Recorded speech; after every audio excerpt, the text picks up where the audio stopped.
ഹോശേയ പ്രവാചകൻ്റെ പുസ്തകം 6-ാമത്തെ അധ്യായം അതിൻ്റെ 4-ാമത്തെ വാക്യത്തിൽ നാം ഇങ്ങനെ കാണുന്നു. എബ്രാഹിമേ, ഞാൻ നിനക്ക് എന്ത് ചെയ്യേണ്ടു?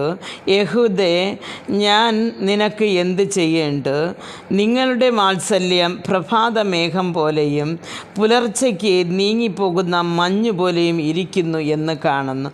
പ്രിയ ദൈവമക്കളെ, ഇവിടെ എഫ്രൈമിനെയും യഹൂദയെയും വിളിച്ച് ദൈവം ചോദിക്കണം എന്ന് പറഞ്ഞാൽ നമ്മ തന്നെ എന്ന് നമുക്ക് വിചാരിക്കാം. എന്ന് പറഞ്ഞ് പറയുകയാണ്, ഞാൻ നിങ്ങൾക്ക് എന്ത് ചെയ്യണം? നിങ്ങളുടെ ആ ഒരു ദൈവത്തിലുള്ള ഒരു വിശ്വാസം എന്ന് പറയുന്നത്, അല്ലെങ്കിൽ ദൈവത്തിൽ വെച്ചിരിക്കുന്ന പ്രസാദം എന്ന് പറയുന്നത്, അല്ലെങ്കിൽ ദൈവത്തിൽ വെച്ചിരിക്കുന്ന ഒരു സ്നേഹം എന്ന് പറയുന്നത് പ്രഭാതത്തിലെ മഞ്ഞ് പോലെ അത് മാഞ്ഞു പോകുന്നു എന്നാണ്. നമുക്കറിയാം പ്രഭാതത്തിലെ മേഘം പോലെയും മാഞ്ഞു പോകുന്നു എന്ന്. പ്രഭാതത്തിൽ ഒരു സൂര്യൻ ഉദിച്ചു വരുമ്പോൾ മേഘങ്ങൾക്കൊരു മാറ്റമുണ്ടാക്കുന്നത് നമുക്ക് കാണുവാൻ സാധിക്കും. അതേപോലെ തന്നെയാണ് മഞ്ഞ് മാറിപ്പോകുന്നത് കാണുവാൻ സാധിക്കും.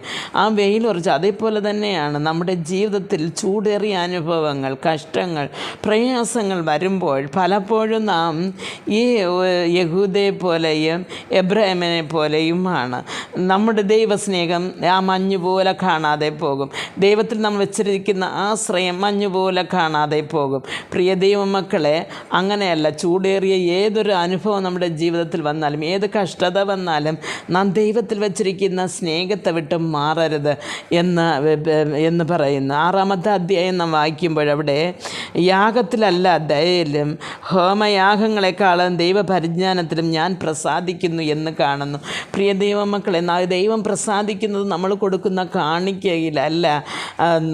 നാം കൊടുക്കുന്ന ആ ഒരു എന്തെങ്കിലും ദൈവസന്നിധിയിൽ നാം ചെയ്യുന്നത് കൊണ്ടല്ല ദൈവത്തിൻ്റെ പ്രസാദം കിട്ടുന്നത്.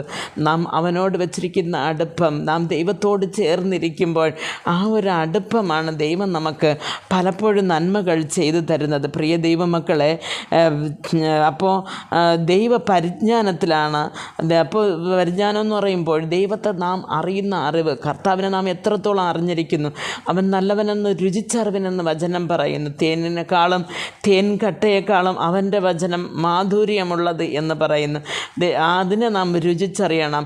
അത് രുചിച്ചറിയാതെ ദൈവം എന്തെങ്കിലുമൊക്കെ ചെയ്തു തരും എന്ന് വിചാരിച്ചിട്ട് കുറേ കാണിക്ക കൊടുക്കുകയോ അല്ലെങ്കിൽ യാഗങ്ങൾ ചെയ്യുകയോ നമ്മൾ ചെയ്യുമ്പോൾ അത് നമുക്കതൊരു പ്രയോജനമായി തീരുന്നില്ല. ദൈവം അതിൽ പ്രസാദിക്കുന്നില്ല.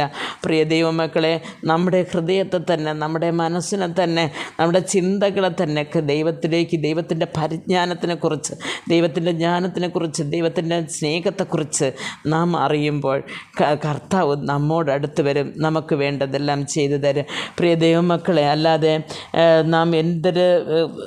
നാം ഈ ഒരു രാവിലെ കാണുന്ന ആ ഒരു മഞ്ഞ് പോലെ മാഞ്ഞു പോകുന്ന ഒരു വിശ്വാസമാണ് നമ്മുടെ ഉള്ളത്തിലുണ്ടെങ്കിൽ, എന്ന് പറഞ്ഞാൽ കഷ്ട ദിവസങ്ങളിൽ ആ മാറിപ്പോകുന്നൊരു അനുഭവമാണ് ഉണ്ടെങ്കിൽ ദൈവത്തിന് നമുക്കൊന്നും ചെയ്യുവാൻ സാധിക്കത്തില്ല. ആയതുകൊണ്ട് നാം നമ്മുടെ ജീവിതത്തിൽ ദൈവത്തോട് അണഞ്ഞിരിപ്പാൻ ദൈവം നമുക്ക് ഓരോരുത്തർക്കും കൃപ നൽകട്ടെ എന്ന് പ്രാർത്ഥിക്കുന്നു. ആമേൻ.